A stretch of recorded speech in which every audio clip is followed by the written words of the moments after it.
Hi, I'm Corinne at Dee's, and today we're going to be making Patera pendants. For this project, you will need some scrapbooking paper. We also have items here that are made for this. You will need diamond glaze or DG3, Mod Podge, scissors, a pen or pencil, and of course your Patera piece. Patera is Latin for shallow dish.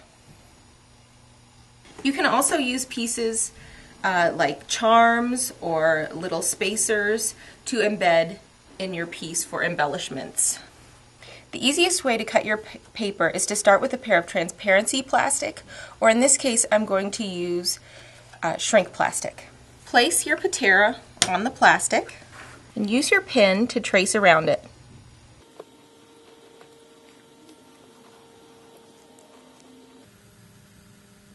This will not be the exact size of the inside dimensions of your Patera piece. We're going to cut it down to get it to be the right size. Now this is just going to be a template. You can use this to then place over top of your paper to find an area that you want to use. We'll then cut out our template. Just start by cutting inside the lines.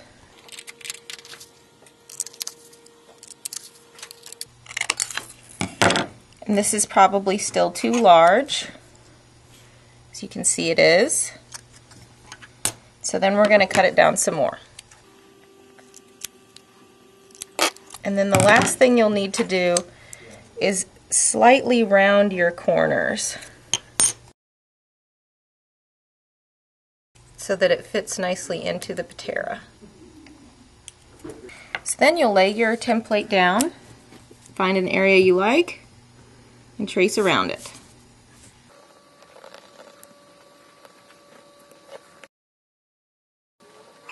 And next we'll cut it out.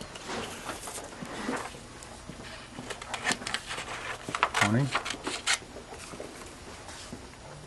You want to cut on the inside of the lines again, just on the inside of the lines.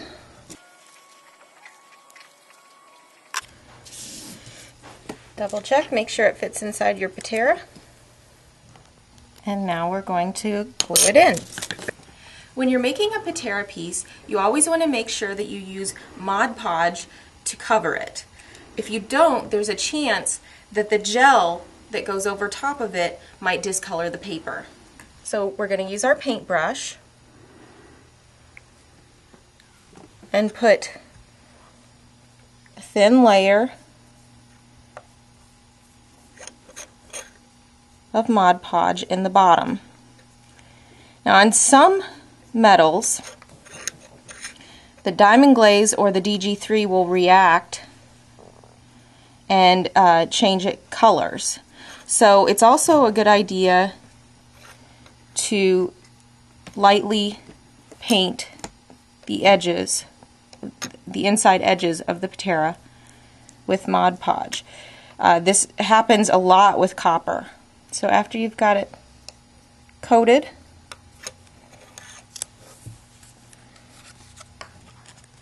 you'll place the paper inside. So then you're going to paint another thin layer of Mod Podge over top of your paper. After you have the coat of Mod Podge on your paper, you'll want to let this dry for at least 2 hours.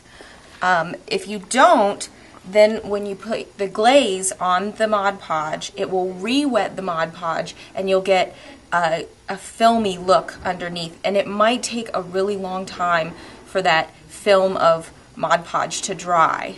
So next we're going to apply our diamond glaze or DG3.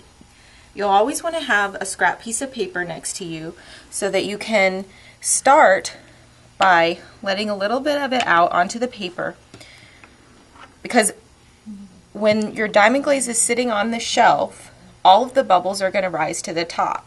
So this way you can let the bubbles that are sitting on the top, if there are any, come out onto the paper like that, so they don't go onto your project. Then you're just going to start in one corner and just roll it out onto the edges.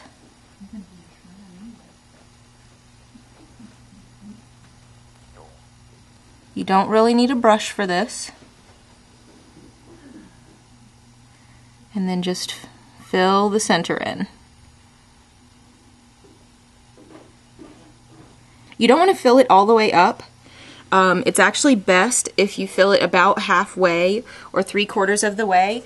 If you fill it too full, then you run the risk of possibly getting a cloudy look. After you've applied your diamond glaze, let it lie on a shelf completely flat so that it doesn't move and possibly cause ripples or something like that in the surface of your diamond glaze or DG3. Let it dry for a full 24 hours before handling it.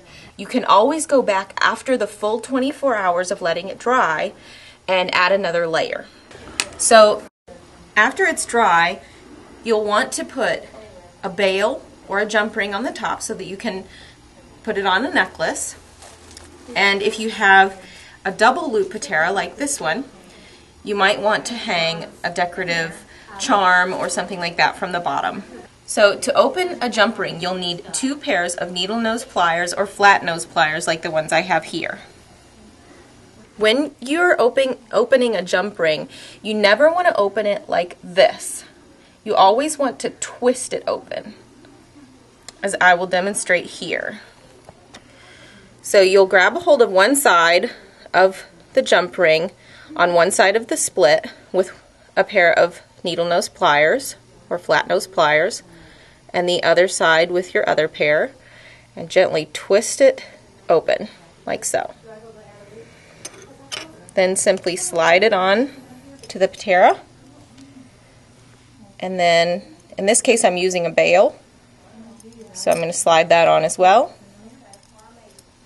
and twist it closed until you don't see a gap. If you do have a gap with your jump ring, like this one, it's best not to attempt to squeeze it closed. You will actually distort the jump ring more that way. So I always wiggle it closed. I give a little bit of pressure inward and wiggle it back and forth, like so.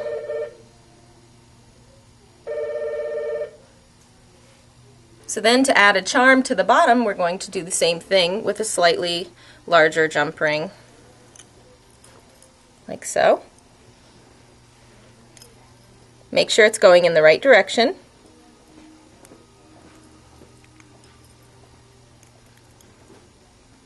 And twist it closed.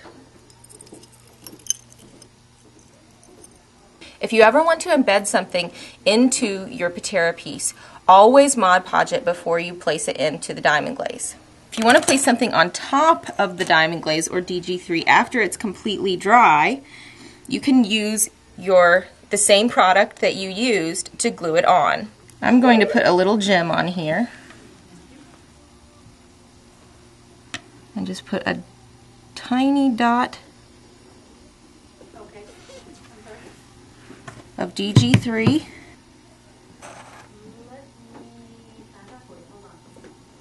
and place my gem on top of that. It's hard to place gems or faceted items into DG3 because it'll take away that luster. Here are a few examples of other things you can do with Patera pieces. I hope you enjoyed this instructional video, and remember, we have all of the supplies here at Dee's to create these projects. Thanks for watching!